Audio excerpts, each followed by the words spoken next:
Hello, I'm Adrian Madril with Channel 5. This is Peace of Mind, and today our guest is Dr. Bill Vietti.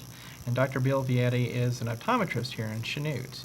And what we're going to be talking about today is eye health in general, but this month is Cataract Awareness Month. So we're going to talk a little bit about that first and then move into some other eye health issues. So at this time, I'd like to thank Bill for coming in. Thank you for coming in. Appreciate you being here. A little background on you. I did a little research on the internet and found out that you graduated from optometry school in 1974. Yes, a long time ago. University of Houston. And we were talking before the show, that's where I got my undergraduate degree. So that's probably the only thing besides both of us living in Chanute that we have in common. But I noticed that you got some awards associated with your name too. In 2003, the Kansas Optometry Association and the American Optometry Association named you Optometrist of the Year. Is that correct? Yes, we did do some research. Did a little bit. So that's pretty impressive. Not very many optometrists can say that about themselves. Well, thank you. I was real pleased. We went to San Diego and got that award, and it was pretty special. So, yeah, thank you. And I don't remember all the write-up about it, but it was about the community service that you did, some special projects that you did. I believe there was a charitable organization that you were a part of, or a founder of even. Yes, we founded the Gift of Sight Foundation, which has later become the See to Learn Foundation. The long story short, I was president of the Kansas Optometric Association in 1991. We started the program called See to Learn, where participating doctors will see 3-year-olds for free to start the process of getting their eyes checked. And we encourage parents from then on to have their children checked from kindergarten on every year. So, that's just amazing. I'm just so moved by people who take on challenges, and anyone who's ever looked into starting a nonprofit organization knows the challenges, or tried to found a movement, something not for their own benefit but for the benefit of their community and people they'll never even meet. That's just an amazing thing, so I want to thank you for that. Now, we talked about in the beginning of the show that this is Cataract Awareness Month. And for most of us watching the show, we probably don't know much about cataracts. So can you tell us a little bit about cataracts? What is it that we're actually talking about when we hear the word cataract? Okay, well, there's a misunderstanding. A cataract isn't a thing. A cataract is more of a condition. The lens of the eye is clear as children, and it becomes discolored with time. And when we get in our 60s and 70s, usually we start seeing quite a yellowing of the lens. And as it gets cloudier, then the person cannot see as well through it, especially problems at night, driving at night, and just generalized dimming down of the vision. So that's what a cataract is. And so this is just something that happens over time to the eyes. It's nothing that is necessarily triggered by anything. It can be. It can be triggered by trauma, of course. Certain medications can cause cataracts. For example, steroids can cause, long-term use of steroids can cause it, and smoking tends to make cataracts worse, and there's a lot of other things that can cause cataracts to become worse, but basically it's an aging process. Okay. So just something that as we get older, we should make sure that we have our vision checked, our eyes checked, and that way we can keep on top of it. Is it something that we can see the progression of? If you have an optometrist that you go to, normally they can see that something is coming on before it happens, or is it like Sure. on-off switch? Absolutely, we can see them very early on. Back in the day when I first started practice, we used to really drag our feet with cataract patients because it was such a traumatic surgery, such a hard surgery, and the results were patients a lot of times had to wear extremely thick glasses following the surgery. So nowadays the procedure is so short, so simple, and the results are so amazing because they can take the lens of the eye out and replace it with a lens that actually replaces the person's glasses in large part. So not only do they get rid of the cataract, many times they can get rid of their glasses, at least for distance vision, and sometimes for both distance and near. They can take the lens from the person's eye and put in a new lens. That's exactly what cataract surgery is. They remove the lens from the eye, and nowadays they replace it with an intraocular lens. It's kind of like a contact lens. Oh my goodness. So, okay, I have to admit, I'm one of those that had no idea what cataracts were in the beginning, but to actually remove the lens of the eye, that's something that sounds science fiction to me. But that's actually what they're doing now for cataract surgery. So, is that something that's in your scope of practice, or is that something that is a different type of eye doctor? Optometry does not do surgery. Okay. I do not do surgery.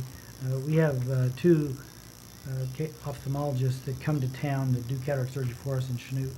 They come to my office and Dr. Funk's office on an alternating basis. And so we participate in the fact that we do follow-up care for most of these cataract patients. But no, we don't do the surgery itself. Okay. So that would be an ophthalmologist.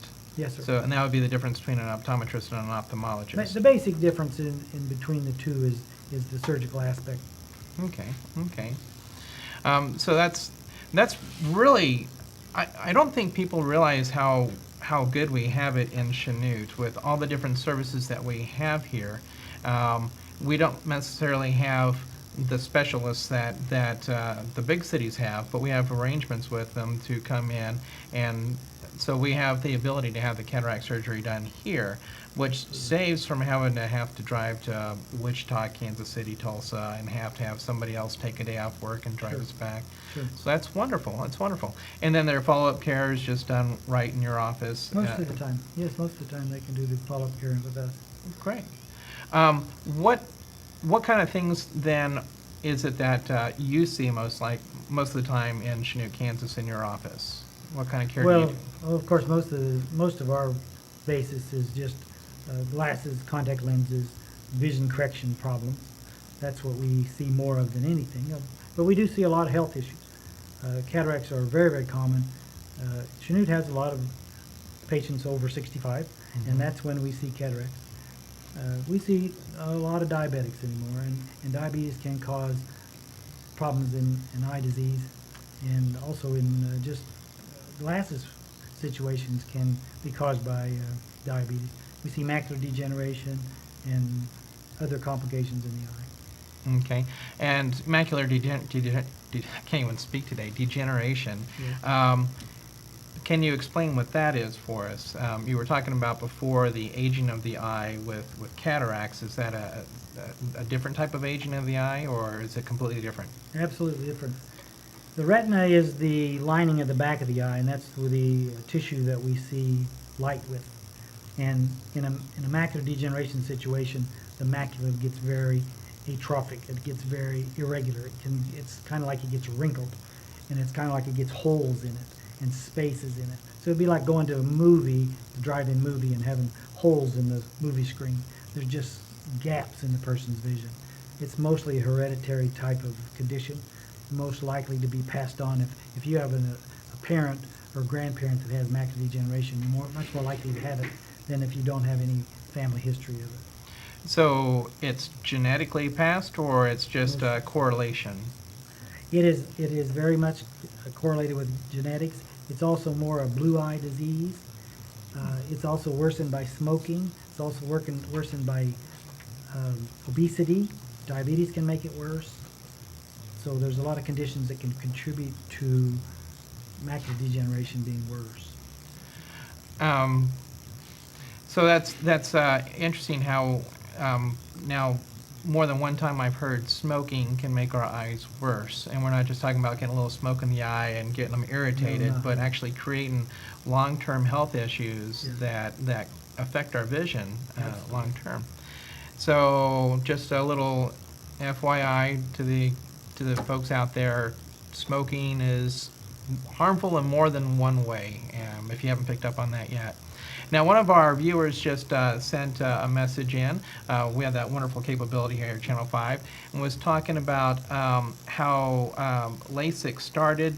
There's a story about a schoolboy who got punched in the eye, and his glasses cut his eye and corrected his vision. I don't know if you'd heard of that story. I was wondering if that's a wives' tale or if that's some truth behind it, if you had heard anything of that. Well, there were stories about our pilots back in World War II having had the windshields shot out of their planes and that cutting into the eye and those reshaping the surface of the eye too. I don't know how true that story is, but LASIK is, do you want me to tell you what LASIK is? Or Sure, is sure. that what this is all about? Okay. The original reshaping of the surface of the eye was done with incisions, and they called it RK, which was called radial keratotomy. And they made 4, 6, 8 incisions depending on how much they wanted to flatten the surface of the eye. That's what they were trying to do, was trying to reshape the eye so it was flatter. Mm-hmm. They developed PRK, which was photorefractive keratectomy, which was using a laser to reshape the surface of the eye. So that came after RK. Okay. And what the LASIK part was in order to be able to reshape the surface of the eye, they had to remove the epithelium, which is the skin over the cornea. Okay. And originally with PRK, they scraped it off, which sounds awful. Oh, it does. But My eyes it are was watering awful. right now. So they scraped this off. And what they learned was they developed a flap system where they could actually shave the epithelium off in a way that they could lift this flap of skin up, reshape the surface with the laser, and then put the flap back down, which meant the recovery was much, much, much faster. And of course, over time, they've learned different ways to remove the flap. So it has evolved, and it has got so much better than it was originally. Well, it's kind of interesting for me, I think, that to have some stories behind it, you know, whether it was the airmen or whatever, that it was, oh, this helped me see better, and we drew some ideas from it to give us the advancements we have today, Sure. versus some, I wonder what this will do. Let's just start cutting eyes. Yeah, yeah. But there's certain amount of research that has to be done one way or another to get advancements, and the advancements is what give us the opportunity to do more things. One of the stories is that it was developed in Soviet Union, which was true. The original RK was, and we were happy about that because maybe the Russians couldn't shoot as straight as they could before. So I was pleased with that. Anyway, RK is no longer done. It was an early version of refractive surgery, and it served its purpose. Mm-hmm. But and a number of our patients have had it that are still pleased with it. But the advancements, the new LASIK is so much more better. Well, it's like an old vehicle. It's nice to have a classic, but the new ones ride so much better, get better gas mileage. Yeah. So now you were talking about being able to test children, that there was a service to do early testing of children. So for young parents out there with their first children, how early should they get their children's eyes tested? We can check a child's eyes with a limited amount of testing very, very early on, even from infancy. It just depends on what we want to find out. We're not going to be able to ask an infant which is better, 1 or 2. Okay. And even on a 3-year-old that comes in, that we have a limited amount of things that we can do for that child, but we can learn a whole lot from a 3-year-old child. And it has been our philosophy is that if we can catch the child at 3 years old or even 4 or maybe even 5 years old, many of the problems that could lead to lazy eye or some other complications, if they're caught early enough, we can cure them or we can correct them. Okay.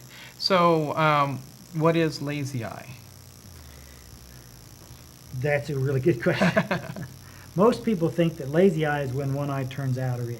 Okay. A crossed eye or turning out eye. It's not necessarily that. It can be that.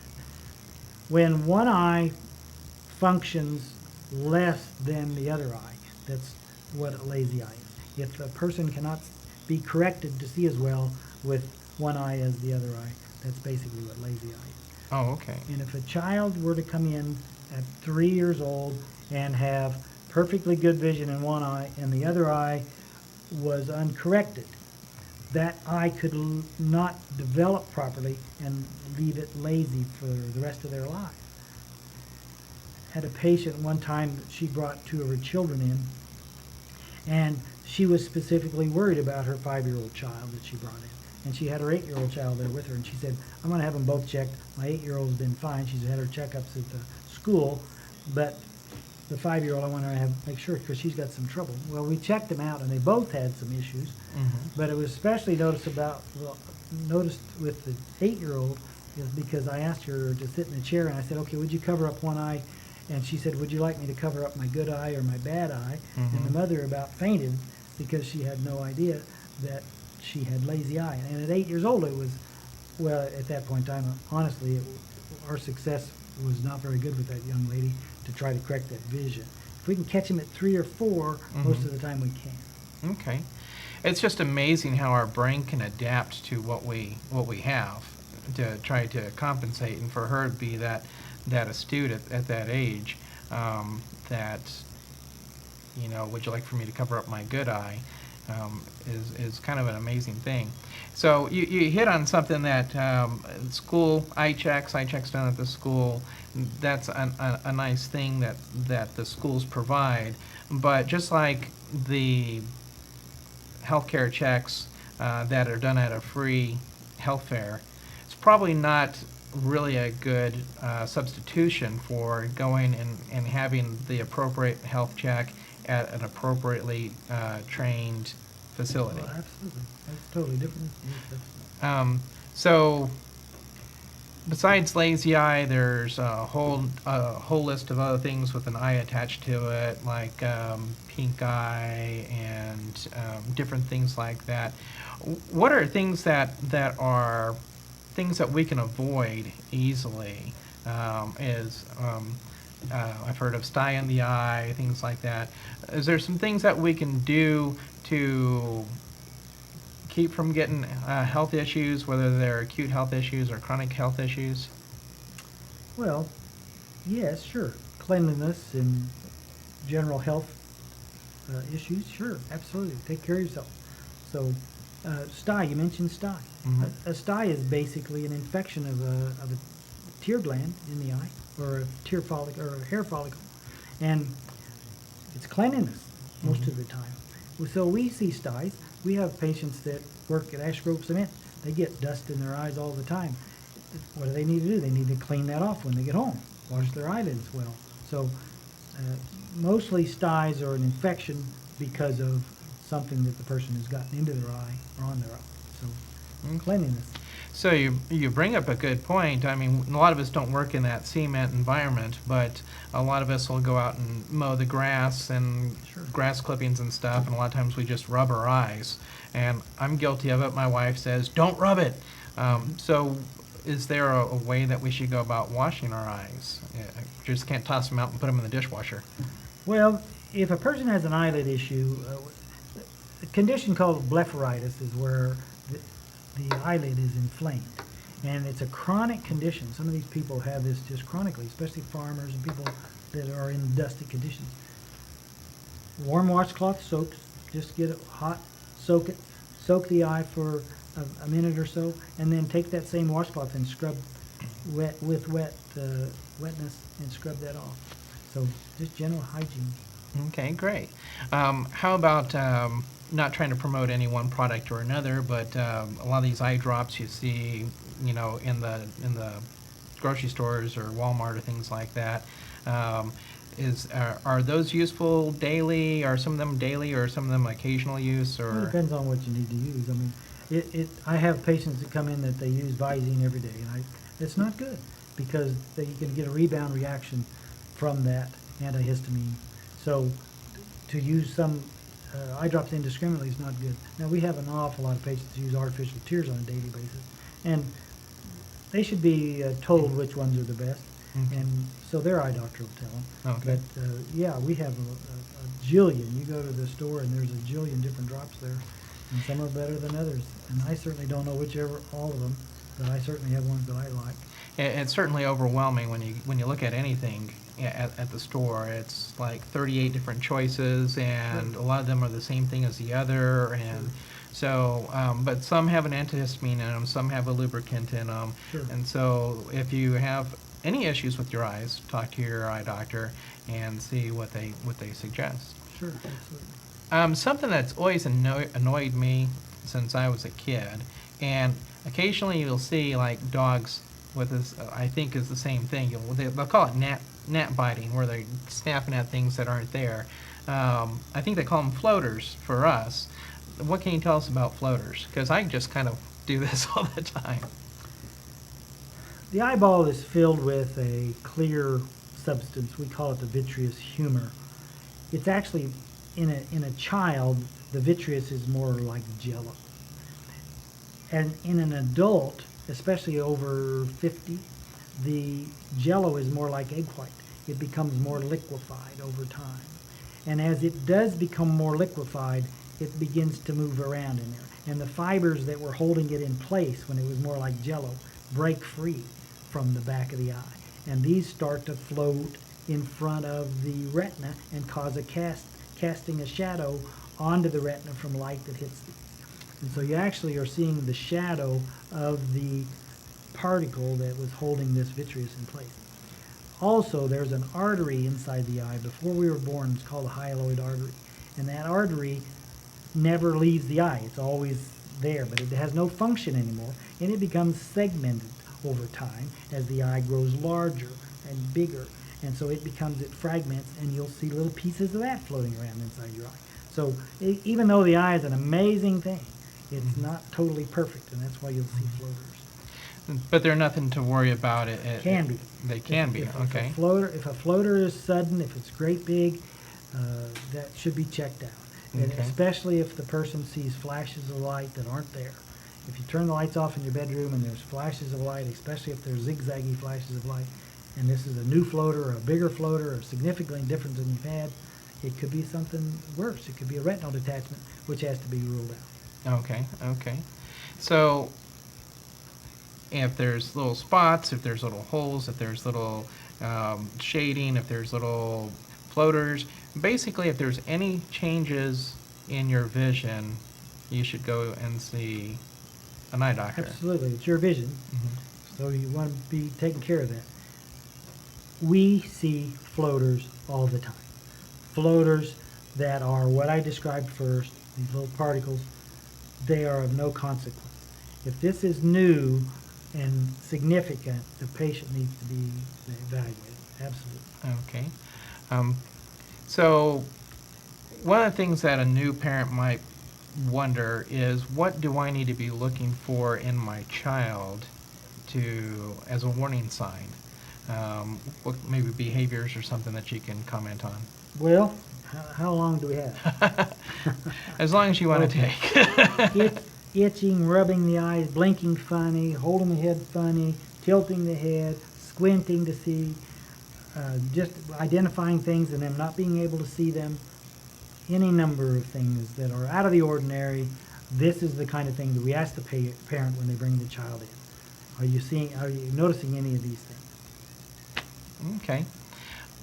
So just if you notice things that are different with your child, you look into it a little bit more is the best thing. You don't have to have all the answers, but if there's something different with your child, just know enough to ask questions is the good thing to think about here. So we think that it's important to bring your children in. This is why we started the See to Learn program, where we will see your child in between the ages of 3 and 4, and we will not charge anything for that visit. The members that participate in that particular program called See to Learn. You can look it up, seetolearn.com, and it has a list of doctors that are participating. And I think we have doctors in 14 states now that do this. And we have a jillion of them in Kansas. That's where it started. After that, we encourage the parent to have a full examination by the time the child enters kindergarten. At that point in time, if there's absolutely no sign of any trouble, then most of the doctors are going to say, I recommend you have your child checked every year or sometimes 2 years.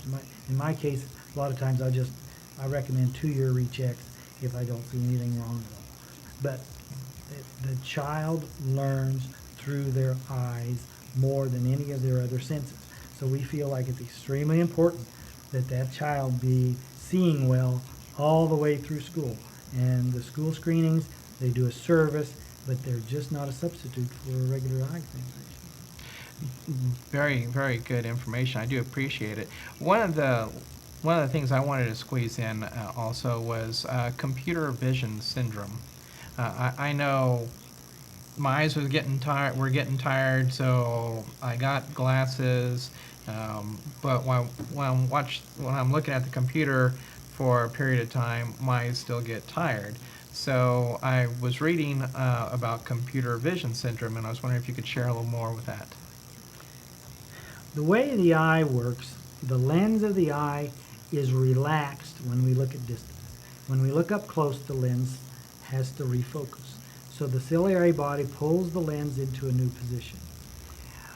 If you're driving a car, you think that your eyes are working hard, and they are because they're moving around all the time. But the lens of the eye is actually relaxed at a distance. When you're looking up close, your lens is actually in a cramping condition all day long. So we have patients that sit at computers all day long in cubicles, and this lens is in a spastic state. We can help that computer eye syndrome by putting a lens in that does that much focus for the patient. So the glasses that we give that patient, they leave them on the desk when they're done.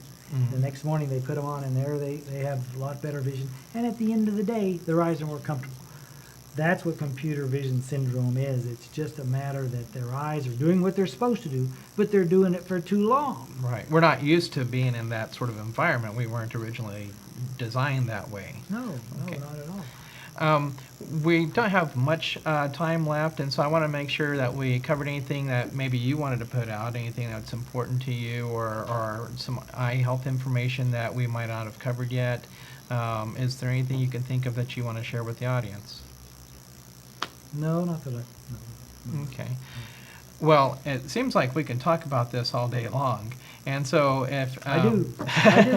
if you want to be on the show in the future, let me know. We'll be happy to get you in. And I think that that our viewing audience has learned some valuable information. I know I have. I'm 44 years old, and I'm just now learning how ignorant I am about eyes. I remember one last question I was going to ask you. There are different ways that people try to get by, try to save a little bit of money. And so some people may just go, well, my eyes are getting a little eye strain when I read. I'm just going to grab a pair of these glasses off of the rack somewhere. Or I guess they call them like reading glasses. Sure. Or they may order glasses online. Are there any concerns about that? And one of the things I'm thinking of is, how do they know what prescription to get? You know, do they just try the ones off the rack and see what looks better, or is that really just not a good substitute for getting your eyes adequately checked? Well, let me say this about the readers. Eye doctors really don't have anything against readers. As a matter of fact, I recommend readers for a lot of our patients. The right power reader is important. Okay. And so you go to the rack and they say, this is the +2, this is +3, this is +4. And you put these on and you hold this paper up right here and you, oh, that looks great. Do you really want to have lenses that focus here for you? No, you have a whole range of focus. So the problem that eye doctors have with the readers is not the readers. The problem that we have is that the patient might be having some issue with their eyes that goes undetected. There are no symptoms of early glaucoma, none. There are usually no symptoms of early diabetic retinopathy, none.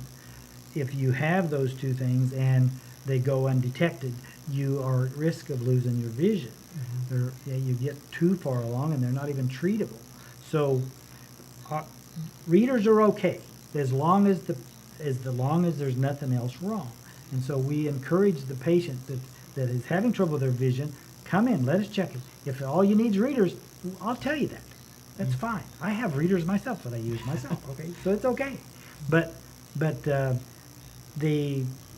it's not a substitute for what might be happening to your eyes. And don't self-diagnose, as the medical community says. Do not self-diagnose. There may be more going on behind your eyes than... And oftentimes is. Okay. All right. Well, I appreciate you coming in. Enjoyed having you. I've learned so much this episode. I hope you have too. And for Channel 5, this is Adrian Madril. Thank you for joining us.